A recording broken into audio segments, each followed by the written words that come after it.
The Queen's funeral procession was unfolding with solemn precision, a final tribute to a monarch whose quiet dignity and unwavering commitment had guided a nation through wars, crises, and cultural transformation. The world watched with bated breath. Dignitaries from across the globe stood still. Crowds gathered in tearful silence, and tradition carried the weight of centuries on its shoulders. Among the soldiers forming the Royal Guard was Lance Corporal William Evans, a 15-year veteran of the Queen's Guard. Dressed in ceremonial uniform, every thread of his presence spoke of discipline, honor, and duty. The guards were trained to be statues, unmoving and unreadable, no matter what unfolded around them, especially on a day like this. But Evans did something no one expected. He broke rank. Thousands of eyes were watching. Cameras from every major news outlet in the world captured the moment. A soldier, uniform pristine, suddenly stepped out of line and walked directly into the crowd. There was a collective gasp, audible confusion rippling across the public and among his fellow guards. What could possibly compel a soldier to abandon his post during one of the most important ceremonial events in modern British history? A promise. Many years earlier, back when Evans was a young recruit still finding his place among the hierarchy and heritage of palace life, he met an elderly palace footman named Declan Shaw. Shaw was nearing retirement then, though no one could quite picture him anywhere but Buckingham Palace. He was a quiet figure, always polished, always attentive, moving through the corridors with the grace of someone who had spent a lifetime in service. He had seen the reign of 3 monarchs. He had carried messages through times of war. He had poured tea for foreign leaders and whispered reassurance to nervous princes. Though invisible to the public within the palace, Shaw was a thread in the very fabric of royal tradition. Evans had been assigned to shadow Shaw for a week as part of a training rotation.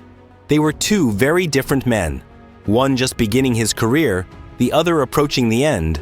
But over tea breaks and quiet hallway conversations, a bond slowly formed. Shaw never married. No children. The palace was his home, the royal family his life. And Evans, in his quiet respect and eagerness to learn, became something of a surrogate grandson. One evening, long after most staff had gone home, they sat in a quiet corner of the staff quarters. Shaw, a touch nostalgic, spoke of a future he dreaded. "One day," he said softly, "Her Majesty will pass, and there'll be a grand procession, and the world will mourn. But I won't be able to go. My body won't let me stand in the crowds. I'll be forgotten, watching from some dim room." Evans said nothing at first. Then he offered something simple, something honest. "If that day ever comes, and if I can, I'll make sure you're there, somehow." Shaw smiled and nodded. Neither expected that moment would come anytime soon. Years passed. Evans rose through the ranks. Shaw retired. They kept in touch. Christmas cards, a visit here and there, but life moved on. Until one morning, the world awoke to the news. Her Majesty Queen Elizabeth II had passed away. London shifted into ceremonial mode. The plans long rehearsed under the code name Operation London Bridge were activated. Streets were cordoned off, the palace gates draped in mourning. Evans was among those chosen to stand guard during the funeral, a high honor and a heavy burden. His posture was perfect, his focus unbreakable, until he saw a figure near the edge of the crowd. Unsteady, fragile, Declan Shaw. The old man had tried to come, against medical advice, against common sense. He'd come to keep watch over the Queen one final time. But his legs shook under the weight of age, and he couldn't see past the crowds. No one noticed him. No one offered a seat. To the world, he was just another aging face in the masses. But Evans saw him, and everything. The training, the expectations, the risk, faded behind one undeniable truth. A promise had been made, and it had to be kept. With calm precision, Evans stepped out of line and walked into the crowd. He moved past shocked onlookers until he reached Shaw. Without a word, he gently helped him forward, past barriers and ranks, to a place where the old footman could see the procession clearly. Tears welled in Shaw's eyes. He said nothing. He simply placed a hand over Evans's and nodded. Then Evans, silently and with the same exacting grace, returned to his post. The world didn't miss it. The media speculated. Commentators wondered if he'd lost his composure. Cameras zoomed in. The public, unsure of what had just happened, began asking questions.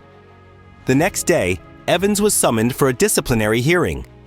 His commanding officer, Captain Croft, was furious. "There are no exceptions," he barked. "No deviation. You broke rank in front of the world. You humiliated the guard." Evans didn't defend himself. He didn't explain. He stood straight, hands at his sides, and simply said, "I kept a promise, sir."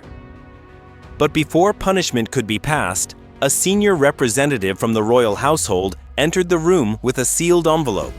It was a note, handwritten and formal. A member of the royal family had been informed of the incident. The note referenced Shaw by name, stating that in the Queen's private funeral arrangements, she had hoped Shaw would be honored in some small way. He had served her personally for decades. She had remembered him. Evans's actions had not been a disgrace. They had fulfilled a final wish. The ruling, a formal reprimand, 2 weeks pay docked, and additional ceremonial duties.